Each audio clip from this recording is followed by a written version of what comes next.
Ini ada sedikit sih, karena nyambung sama salah satu catatanku kemarin waktu dengerin, dan ini kayak salah satu episode WLT yang saya suka, meskipun di situ Mas Panji tiba-tiba marah-marah, cuman kok seneng aku ya dimarahin. Yang cara jadi penulis. Oh iya. Jadi jadi penulis. Iya tiba-tiba marah-marah gue ya. Tapi aku kayak seneng loh, kok aku seneng ya si Mas Panji, ada lucunya lagi. Jadi kayak yang barusan ini aku ngerasa rada sama dengan yang aku catat tentang terkait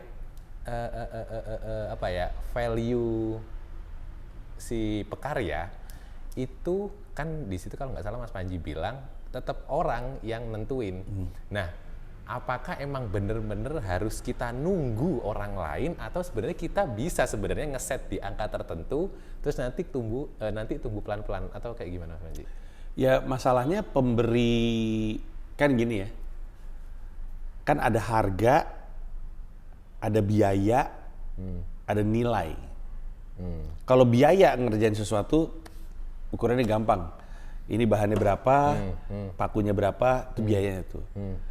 Harga adalah biaya produksi atau biaya bahan mentah ditambah ongkos produksinya, tukangnya, terus misalnya kita tambahin profit, jadilah harga. Tapi nilainya itu barang, itu hidup di benak orang lain. Kita bisa bilang ini meja nilainya 1 juta. Tapi kalau harganya 1 juta. Tapi kalau misalnya orang bilang, itu nggak sesuai lah, nggak senilai segitulah, gue nggak akan. Itu kan kita mau ngomong apa? Nah, menjawab pertanyaan tadi, sebenarnya bisa aja orang bilang, oke, harga gue adalah sekian. Entah itu sebagai penulis, entah itu sebagai stand up comedian, ini harga gue sekian. Masalahnya, lu kan dibayar sama orang lain. Orang lain harus sepakat nilai lu segitu.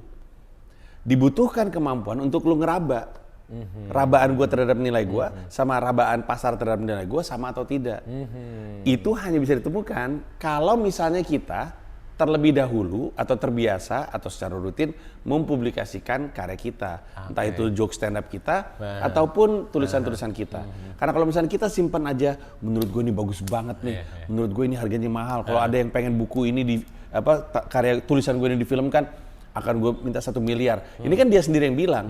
Benar atau enggaknya ya tergantung. Lempar aja dulu. Kalau dia nggak pernah ngelempar tulisannya sama sekali, kemudian dia lempar ke orang bisa bilang, apaan 1 miliar naskah, kagak ada apa-apanya. Dan dia sadar bahwa ternyata persepsi dia terhadap nilai karyanya nggak sama orang lain. Bandingkan dengan dia punya tulisan, lalu tulisan itu sebenarnya sering dia rilis. Lalu respon yang mengagumkan itu membenarkan dia bahwa ini tuh ada nilainya. Tapi tanpa dia merilis itu kepada masyarakat umum, dari mana dia mau ngeraba apakah nilai yang dia anggap kepada karyanya itu sesuai dengan nilai yang dianggap penonton.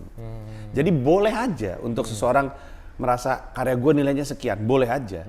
Cuman masalahnya duit itu baru masuk ke lu kalau orang lain sepakat dengan lu bahwa itu seharga nilai seperti itu.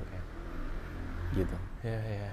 Dan seringkali kan biasanya kadang orang-orang itu ketika itu tadi ngerasa udah kayak punya nilai, terus di saat dia udah ngerasa punya nilai sekian, bahkan mungkin dia bikin anggaplah karya pertama kayaknya segini, tapi dia simpan, terus dia bikin karya kedua, menurut dia sendiri ini kayaknya lebih bagus dari yang kemarin deh. Ketika dia udah bikin karya ketiga yang mana menurut dia lebih oke dari 1 dan 2, lalu ada penawaran muncul, dia langsung pakai harga yang menurut dia karya ketiga. Begitu dibilang nggak masuk, dia patah atau kayak gimana atau ngomel. Betul, lebih sering ngomel. Oke. Makanya kemarin begitu Mas Panji kan, saya senang sekali. Ya itu, orang tuh ada istilah itu, think highly of myself. Jadi kayak menilai dirinya itu tinggi. Terus nanti karena dia menilai dirinya tinggi, pas ketemu ekspektasinya patah hati, marah, kecewa. Padahal mah ya lu sendiri yang melakukan itu pada diri lu sendiri dengan tidak mau merilis karya lu. Gitu. Oke.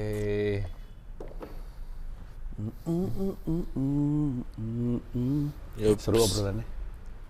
Nah, ini